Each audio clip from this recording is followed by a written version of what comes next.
আমি মহারাজ কল্যাণেশ্বর বলছি।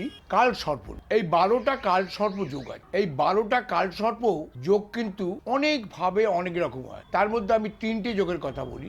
শেষনাগ যাদের কালসর্প যোগ, তাদের ফ্যামিলি ম্যাটার্সে কোনোদিন ভালো হয় না, বিবাহিত জীবন সুখের হয়, ঘাত, অর্থ নাশ, ব্যবসার ক্ষতি, বিষধর, পারিবারিক অশান্তি। তাহলে এই যে 12টা মোট কালসর্প যোগ আছে, এই 12টা কালসর্প যোগ আপনারা যদি বাড়িতে সোমবার একটা ত্রিশূল, একটা বাটিতে, তামার বাটিতে ত্রিশূলটাকে মাটি দিয়ে দাঁড় করে রাখবেন। সোমবার দিন যেমন বাড়িতে শিব পুজো হয়, ওং শিবাও মন্ত্রটা 108 বার বলবেন, আর ওই ত্রিশূলটার উপর একটা মালা, সিদ্ধি, কাঁচা দুধ দিয়ে পুজো করুন। তাতে কালসর্পটা অনেকটা কমবে। আর মাসের শেষ 4 দিন, 27,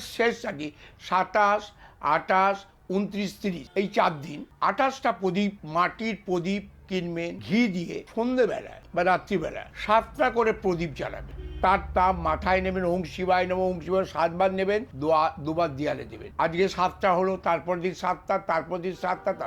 আপনাদের একটা জেনে রাখা দরকার, যদি 4 দিন, মাসের 31 হলো, সেই 4 দিনই করতে হবে। 28, 29, 30, 31, 4 দিন। এটা 5 দিন করার পর সকালবেলা নিজেরা গঙ্গায় বা পুকুরে ফেলে আসবেন। তাতে কালসর্প যোগে প্রেশারটা অনেক কমে যাবে। কিন্তু এটা করলে অনেকটা ভালোই থাকবে। তবু কিন্তু কোনো ভালো তন্ত্র সাধক, যিনি কামাখ্যা সম্বন্ধে জ্ঞান আছেন, তাদের কাছে গিয়ে এই কালসর্পটা কাটাবেন। বিশেষ করে বিষধর, ঘাতক, শেষনাগ, এই 3টে কালসর্প কিন্তু বিপদ আনে। কি কি? বিবাহিত জীবনে বিপদ আনতে পারে, অর্থনৈতিক করতে পারে। আর শেষনাগটা কোনো কথা নেই, দুর্ঘটনা থেকে একাধিক, তাকে উঠতে দেবে না। শেষনাগ কালসর্প আমরা দেখেছি, শয়ে কাজ করেছি, উঠতে দেবে না।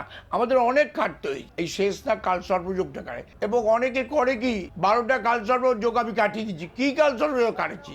12টা কালসর্প কোনটা কাটাচ্ছ, তার পারপাস কি? মহাপদ্মর পারপাস কি, পদ্মর পারপাস কি, কুলিকের, অনন্ত, সমস্ত জানতে হবে।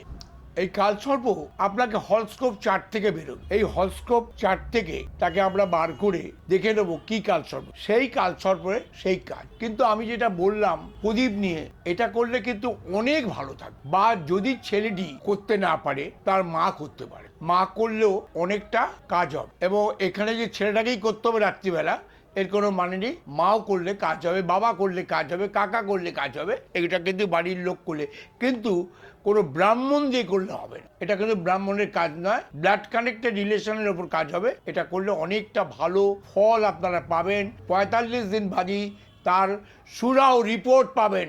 এই রিপোর্টটা আমাকে জানান।